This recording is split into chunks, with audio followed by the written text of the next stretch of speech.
What is up, everybody? Welcome back. Today we have another video. It is on the 7.3 here, and the issue I have been having here shortly is that whenever I take off from a stop, typically, and it's not when I'm turning necessarily, but it's just when I take off from a stop, I hear a little popping sound. I'm thinking it's the U-joint, but I'm not 100% sure. So what I plan on doing is jacking this up and replacing the U-joint anyways, and once I have the hub apart, then I'll be able to see if there's any other issues going on. But I'm pretty sure it's coming from this hub here. Well, I know it's coming from this left wheel somewhere.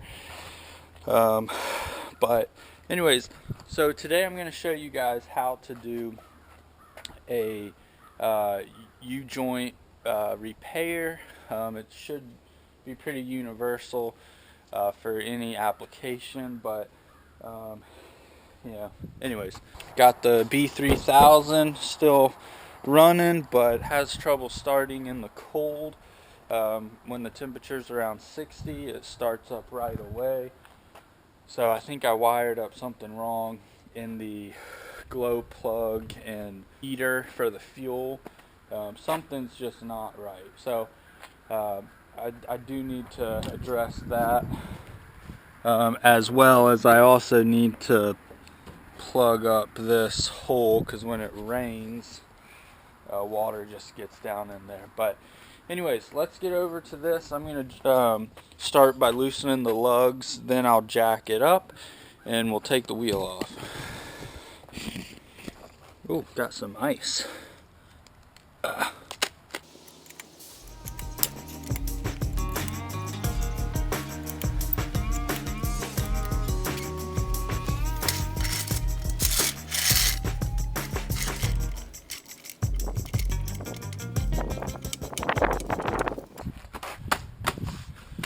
Alright, so once you get them loosened up, you can jack up the wheel.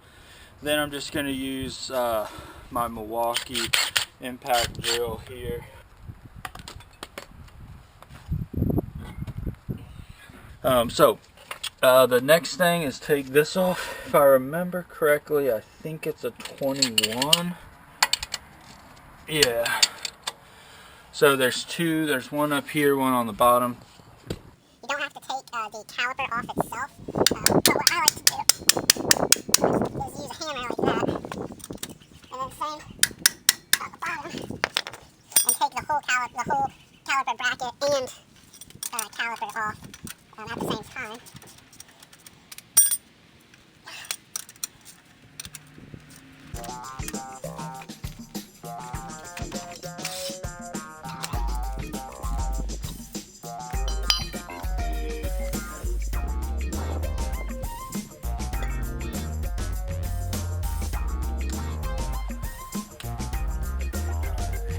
So I'm not even sure exactly what size this is.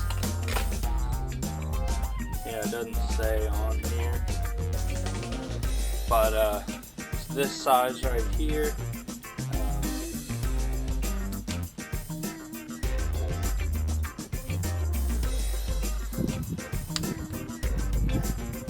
If water gets in here, if you don't have the screws for all these, sometimes they like to strip out if you don't use the right one. But if you don't have one in here, you need to fill that hole up, because moisture will get in there and then start rusting the parts inside. And that is not what you want at all. So this is what the inside looks like. It'll pop off, and you can see that you'll have a little ring around here that will need to come off before you can slide that inner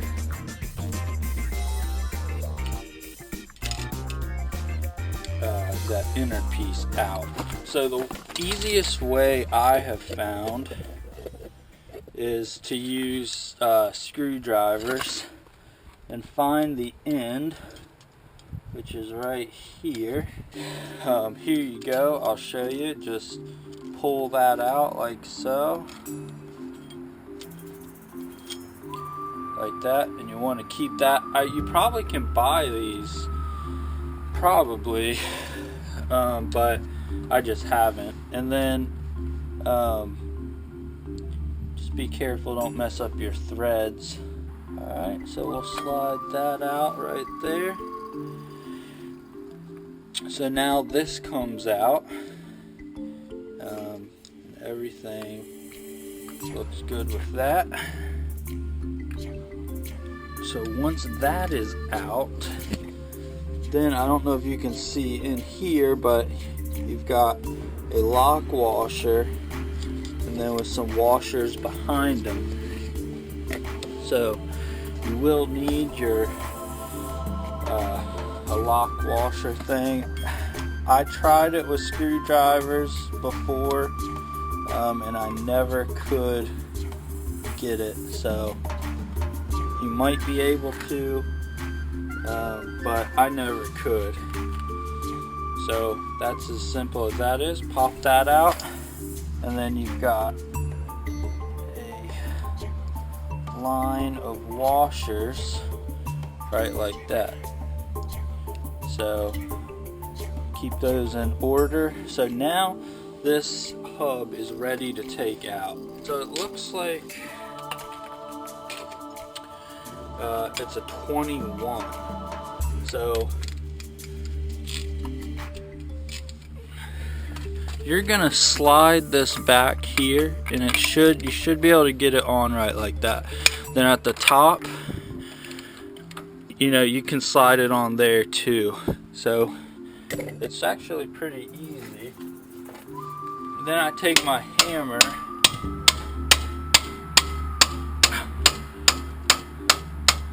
and just go like that.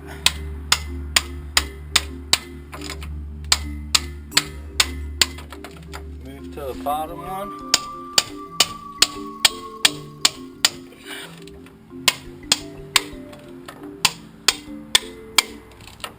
Here's the moment that most people dread, getting the hub off. Now, on mine, I've never ever once had a hard time.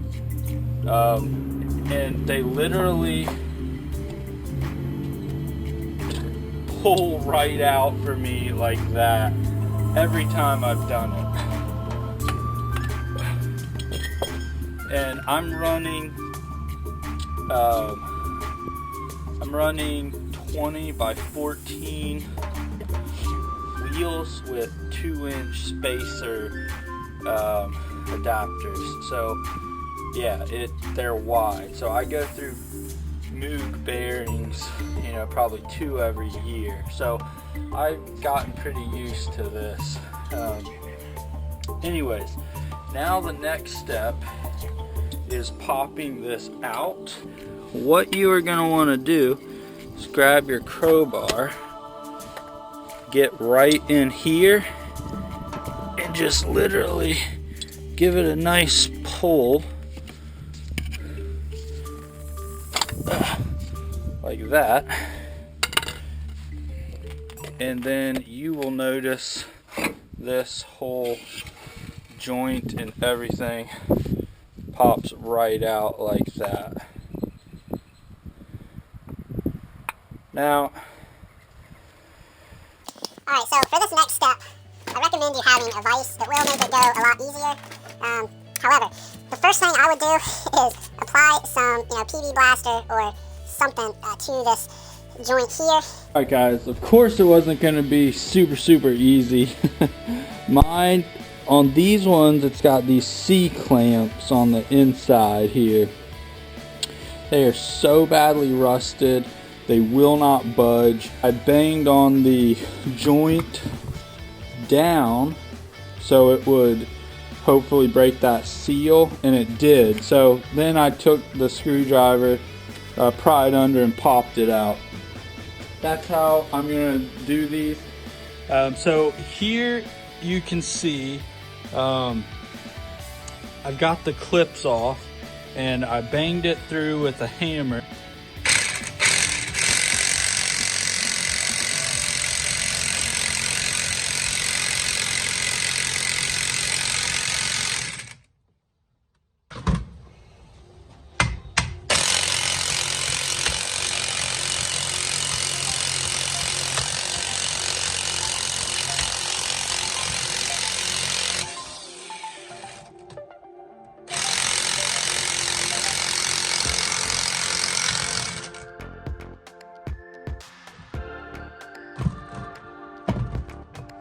Alright, so you can see if it gets stuck, if you tap on the joint here, it sometimes will loosen up. In our case, it did.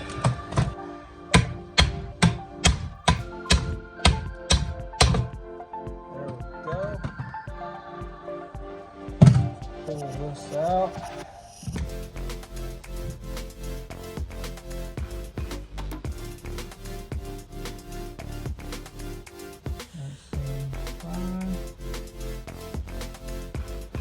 So if you look up close here, you can see the grooves in here, and how rusted it just all is. So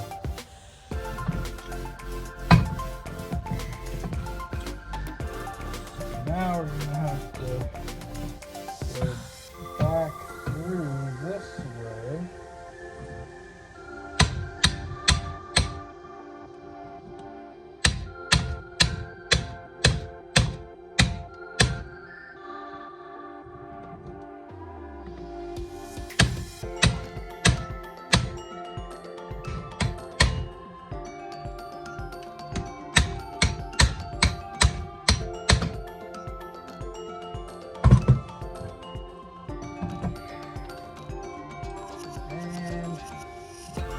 There we go. Now we can take this side out,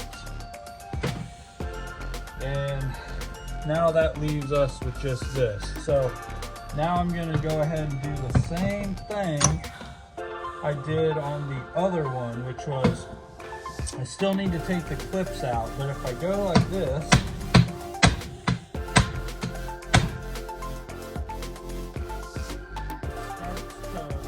loosen up that clip.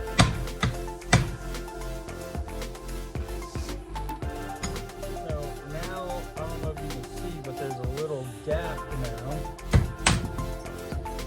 There we go. So here's that right there. Come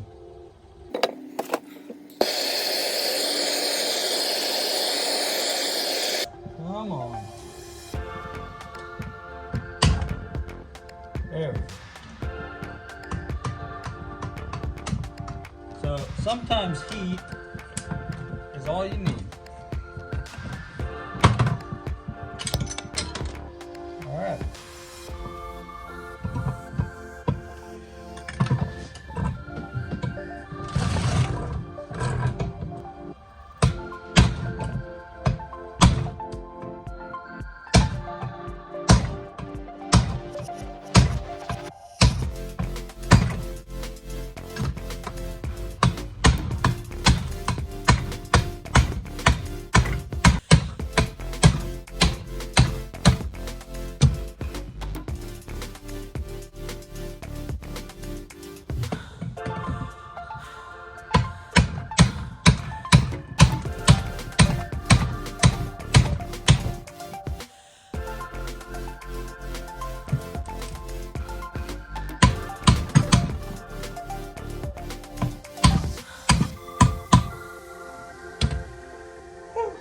Alrighty, folks.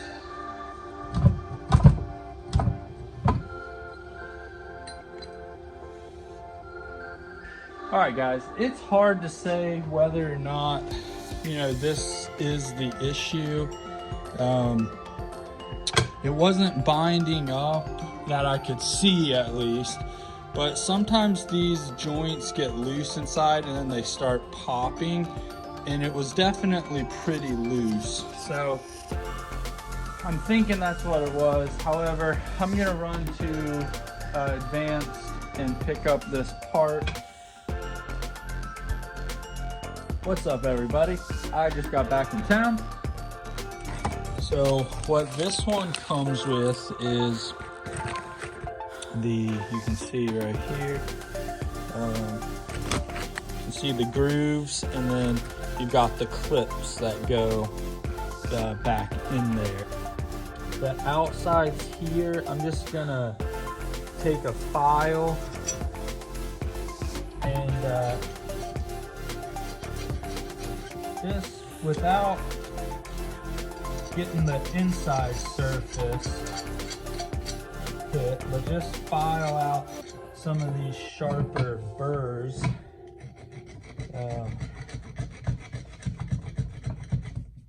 That way it'll, slide in there a little easier. So you're gonna want to pull this off. You're gonna want to keep these needle bearings in here. If you pull it off and you notice that some of the needle bearings are not all the way in there like they should be, you can get a clean screwdriver and put them back in place. But that's pretty important that those stay good. So now what you're going to do is you're going to slip this in like so. Back on like that.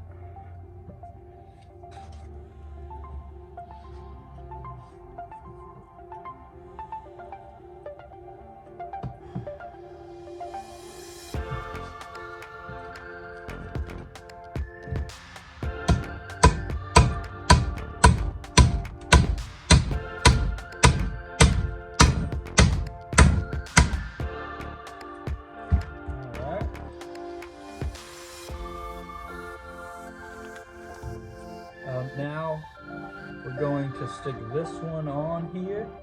Again, making sure that the needle bearings stay in there. And pop this on.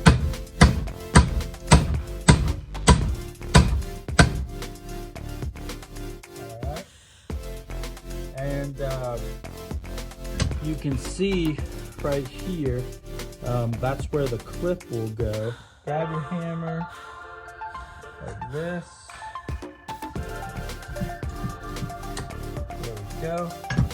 And you can see how that just clipped in there itself. So that's in. So now I'm going to bang this top one down.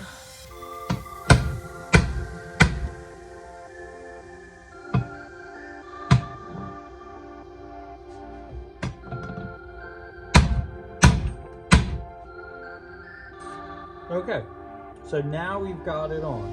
Now, it's not hard to turn, but it might be a little tight. So what you can do, give each side a little tap, and that'll just help that get seated. Make sure it's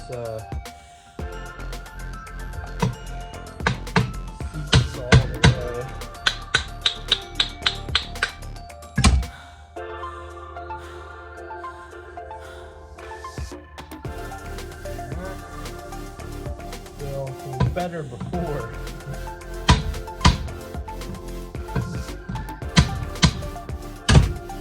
There we go. So that seated in there nicely. So now that we got that one done, you want to just make sure that these clips are in there all the way.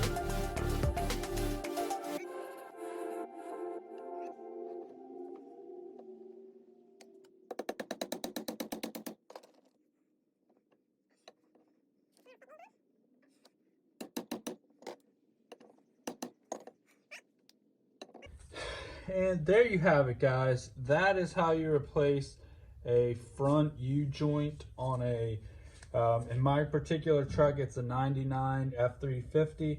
I'm gonna grab a rag. You're gonna wanna clean all this out. Wipe this off. You don't wanna wear this, wear this out. Because spindles aren't cheap, and so make sure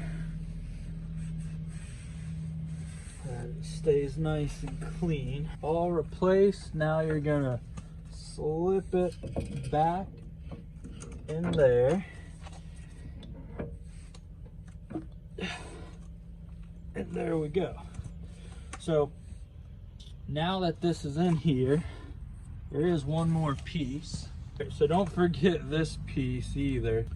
Does go like this in here. So I'm guessing it's for some kind of like friction or something. But now that we've got that on there, if this is not in all the way, which I don't think it is, this will pull it in the rest of the way.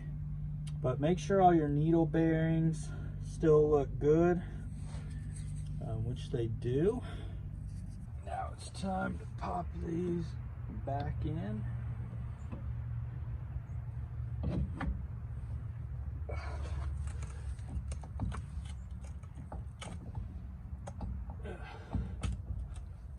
Now,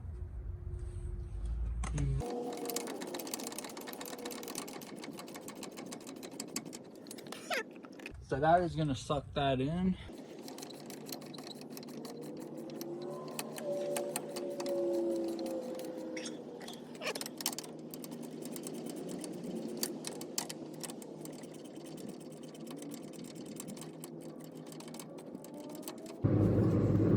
Now it's reassembly. Remember we took these out. These will slide back in there. Then you'll take your ring tool here. Open it up.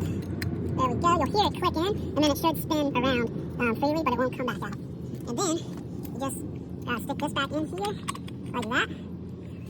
And the last step, don't forget this step. You gotta stick this little O-ring thingy back in. Start like this, and just kind of work it around like that, and then you'll hear it click in all the way, like that.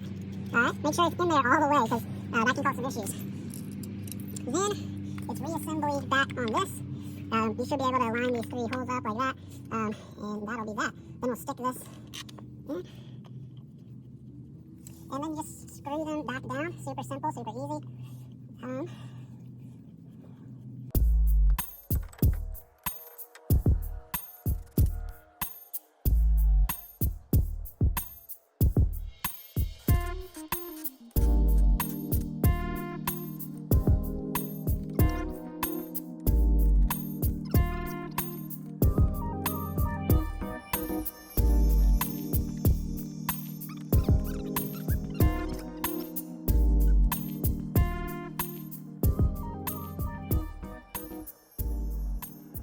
Man, these tires are big. Look at these things. They're 1350s. They like almost come up to my waist here. But on the truck, they don't look too big. But man, when you get them out of the truck, off the truck, they just look huge.